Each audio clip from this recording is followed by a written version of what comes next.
Bienvenue sur OM5 si vous venez juste de nous rejoindre. Je reçois aujourd'hui Patrick Viré qui est réalisateur d'un documentaire, mais pas seulement, il a fait plein de choses dans sa vie, on va voir ça tout à l'heure, mais il a fait notamment un documentaire sur Saint-Pierre-et-Miquelon qui s'appelle La forme des îles. Bonjour. Bonjour. Merci d'être sur notre plateau aujourd'hui. Moi je vous propose de découvrir un extrait de ce film et puis on en parle juste après.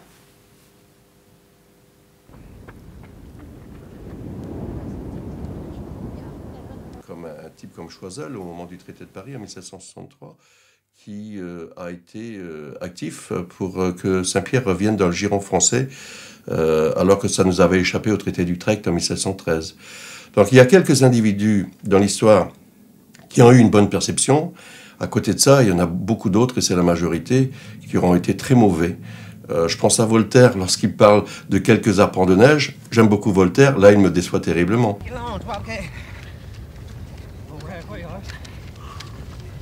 Nous, qui étions au fond, en gros, des fils, des enfants de commerçants, disons, nous étions très très loin de la pêche.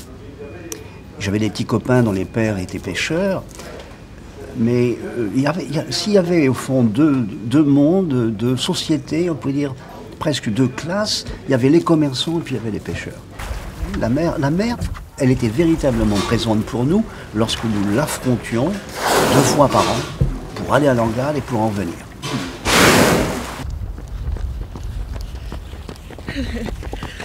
Il s'agit ici de trouver de quoi faire vivre quelques centaines d'individus.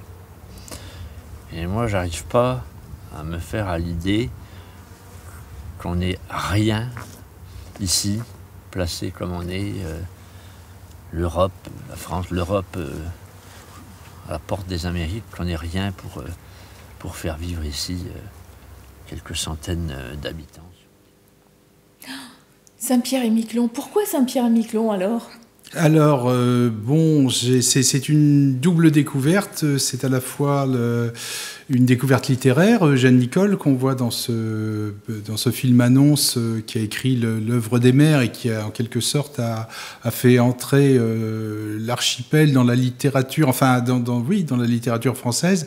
Et j'ai adoré ce livre et ça m'a donné envie. Et en même temps, j'ai découvert, mais vraiment de manière concomitante, des premières images de Saint-Pierre-et-Miquelon, particulièrement celle d'un photographe qui s'appelle le docteur Thomas, et que j'ai trouvé fascinante. Alors bon, les deux, mais ça a quand même mis plus de 20 ans à se réaliser, oui. Ce désir. Donc, voilà, alors, Saint-Pierre-et-Miquelon, c'est où ? Alors, Saint-Pierre-et-Miquelon, il faut oublier les palmiers, il faut oublier les igloos. C'est entre les deux. C'est-à-dire qu'en fait, c'est à la latitude de Nantes, et c'est tout près de Terre-Neuve. Voilà. Terre-Neuve, qui est la partie du Canada la plus proche de l'Europe.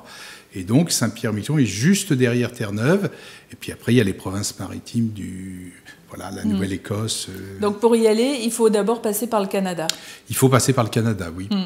Et alors, vous y allez, vous restez un hiver et un été ? Oui, c'est ça, oui. Oui. Ben, j'y serais bien resté plus, mais là, au moins, je savais que ce projet n'avait pas de sens si je ne m'installais pas dans une durée. Donc, alors ça, j'ai pu le faire, donc c'était un vrai luxe, parce que... Oui, parce qu'au départ, votre projet, c'était d'y aller juste pour y aller, ou d'y aller vraiment non, je voulais... un documentaire ? Alors, moi, je dirais, bon, c'est bien sûr un documentaire, hein, c'est pas une fiction, mais je dirais que c'est presque un portrait. Mon intention, c'est ça, c'est un portrait cinématographique, donc c'est un film. Pour moi, ça prime sur l'idée de documentaire, qui est pas péjorative, hein, mais c'est pas un reportage, quoi. Voilà, c'est ça que je veux dire. Je lisais sur la présentation de ce film, c'est comme un carnet de bord. Alors il y a cet aspect portrait. Donc d'ailleurs on a vu un peintre dans le film qui a une contribution que j'aime beaucoup dans le film. Et puis en même temps ce sont des chroniques, parce qu'en fait je suis passé de deux. Alors à la fois il y a un cheminement qui lui est plus documentaire au sens passé, présent, avenir, avec la question de l'avenir qui se pose d'une manière prégnante. Oui, parce que votre film commence en 1520. Voilà, exactement. Voilà. C'est le point de départ. Ça commence avant les hommes, quoi. Voilà, en fait, -1, quoi. Voilà. Donc une recherche historique. Alors, On apprend des choses. C'est pour situer, c'est-à-dire il faut le situer géographiquement, il faut le situer historiquement. Donc c'est toute une série. Enfin voilà, il y a des repères qu'il faut mettre pour qu'on comprenne bien où on est. Comment la France... Et qui découvre Saint-Pierre-et-Miquelon ? Ah ben au tout départ, le premier à en parler, c'est un navigateur portugais. Puis après, c'est Jacques Cartier qui en prend possession. Mais il y avait déjà des gens, il y avait déjà des pêcheurs basques, bretons qui venaient mouiller à Saint-Pierre. Et puis donc... c'est pas Cartier le premier, mais c'est lui qui en prend possession. Puis après, ça va être français, ça va être anglais, ça va être français, ça va être anglais. Enfin, bon, ça va Est-ce qu'on le retrouve d'ailleurs, ce changement d'être français, anglais, etc. Non, parce que là, en fait, c'est resté. En fait, d'ailleurs, ça va être le bicentenaire de. Ça, c'est un peu une coïncidence, mais ça va être le bicentenaire de la restitution définitive, espérons-le, de l'archipel à la France en 1816. Enfin, le traité de Paris, c'est 1814, et enfin, ceux qui vont revenir, qui sont peut-être pas tous de Saint-Pierre à l'origine, c'est 1816. Voilà. Mais alors, ça veut dire qu'il y a une population essentiellement française, mais est-ce qu'il y a une population avant qui existait déjà, des autochtones qui... Non, parce que là, quand c'est rendu à la France, bon, ben, les quelques Anglais qui s'y trouvaient, c'est de la place. Alors après, il y a un apport dans la population insulaire de Terre-Neuve, donc il y a du sang irlandais. Il y a pas mal de sang irlandais dans les veines saint-pierraises Et qui vit là-bas ? Est-ce que parce que je voyais dans vos rencontres, alors il y a des hockeyeurs, il y a des joueurs de boules que vous rencontrez. Oui, alors là au niveau des hockeyeurs, des joueurs de boules, c'est pas vraiment des rencontres. Je les ai filmés, quoi. Voilà, ils font partie du paysage. Alors les hockeyeurs, c'est plutôt l'hiver, les joueurs de boules, c'est plutôt l'été.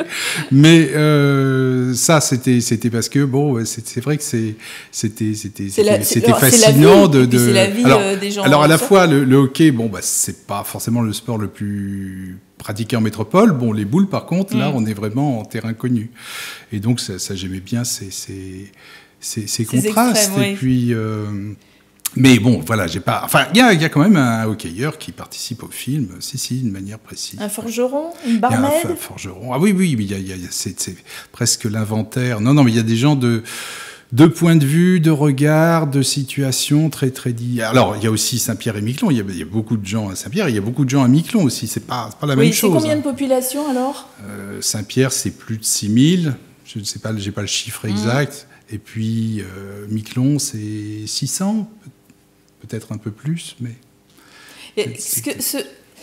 Quand vous avez filmé tous ces portraits, toutes ces rencontres, filmé l'île aussi, vous l'avez fait aussi un peu comme un touriste qui arrive et qui veut montrer ce qu'il découvre, ou c'était pas votre objectif ? Touriste, non, parce que d'abord, je prenais mon temps. Par contre, je voulais vraiment me mettre en situation d'être confronté à des choses inconnues, donc de découverte. Donc, j'ai beaucoup marché à Saint-Pierre, j'ai beaucoup fait du vélo à Miquelon. Et donc, c'est grand comme île ? Miquelon, oui, c'est assez grand. Il y a quand même 30 km du nord au sud. Enfin, Miquelon-Langlade, il y a la fameuse course, donc, quand on voit les images, c'est les 25 km de Miquelon, quoi, enfin de Langlade à Miquelon, et évidemment l'île est plus grande et au nord et au sud. Donc Saint-Pierre, c'est plus petit parce que c'est 6 km sur... Ah oui, c'est un petit bout de caillou. Mais j'ai réussi à m'y perdre quand même. Ouais. Alors là, je suis très content parce que je suis allé dans la montagne. Enfin, je me suis perdu 2 fois. Enfin, une fois, j'ai cru être perdu, mais c'était à Miquelon et c'était en pleine brume. Et comme je connaissais pas du tout le chemin, j'ai vraiment un moment où j'ai commencé à être un petit peu inquiet parce que je pensais que j'allais passer la nuit dehors, quoi. Et puis finalement, quand même, j'avais marché suffisamment pour retrouver ma route. Mais bon, c'était pas héroïque, tout ça. Oui. C'était. Mais à Saint-Pierre, dans la montagne, dans ce qu'on appelle la montagne, dans laquelle on se retrouve très très rapidement. Quand vous dites ce qu'on appelle la montagne, ça veut dire que c'est pas une vraie montagne ? Bah, des altitudes raisonnables, dans les 200... Ah oui, donc c'est une petite montagne. Je crois que 250, parce que je ne vais pas dire de bêtises. Ce sont quoi, des îles volcaniques, Saint-Pierre-et-Miquelon? Alors là, je ne suis pas du tout. Alors là, je n'aurai pas réponse à tout. Bon, en tout cas, c'est je votre... Je suis plus intéressé aux gens. Et c'est votre découverte de Saint-Pierre-et-Miquelon.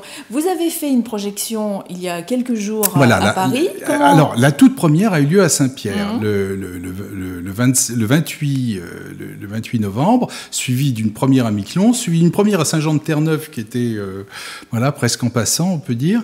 Et puis quelle a été la réaction des gens quand ils ont vu votre film ? Alors, bien sûr, je vais dire, ceux qui ne l'ont pas aimé ne me l'ont pas dit. Alors, moi, je n'ai que des... que des compliments. Oui, alors donc, que des gens très, très... avec beaucoup d'émotions. Moi, j'étais très touché de cet accueil, tant à Saint-Pierre qu'à Miquelon. Ils ont Internet, là-bas. Oui. Donc, vous savez qu'on peut être regardé à Saint-Pierre-et-Miquelon. Donc, si vous avez un message à leur dire, profitez-en. Ah ben là, j'en reviens. Donc, c'est un message tout frais. Alors, pour les fêtes, alors.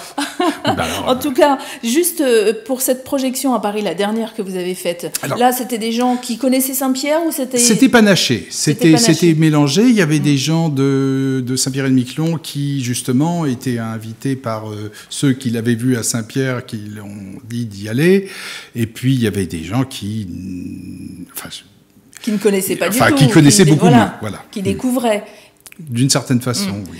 Donc aujourd'hui, ce film, si on a envie de le voir, vous avez prévu d'autres projections ou alors il est diffusé en fait, si le temps le permet, comme on dit sur l'archipel, le film sort en salle au deuxième trimestre. D'accord, vous reviendrez nous en parler pour inviter nos téléspectateurs parisiens à y aller. Alors Patrick Viré, réalisateur qui est avec nous, a donc réalisé ce documentaire sur Saint-Pierre-et-Miquelon qui s'intitule La forme des îles. Avant de se quitter, juste un petit mot sur les films du Viaduc, une société de production et de diffusion cinématographique et qui a une mission un petit peu particulière. Vous avez travaillé avec eux.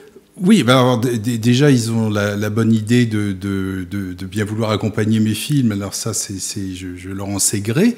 Et puis, effectivement, c'est une société qui s'intéresse à des films plus singuliers, on va dire. Et voilà, c'est ce qui fait... c'est ce qui fait leur originalité et leur charme, effectivement. Donc, les films du Viaduc, on vous donnera les liens pour retrouver cette société si vous voulez plus d'informations. Vous avez, vous, un site web ou une page Facebook sur lesquelles... Moi, personnellement, non. Les films du Viaduc, oui, mais je vous avoue que moi... Donc, pour retrouver votre film, on pourrait aller sur le site des films du Viaduc. Donc, on vous donnera le lien. Et en tout cas, merci et bonne projection pour l'année prochaine, mais vous reviendrez pour nous le rappeler. Merci à vous. Merci.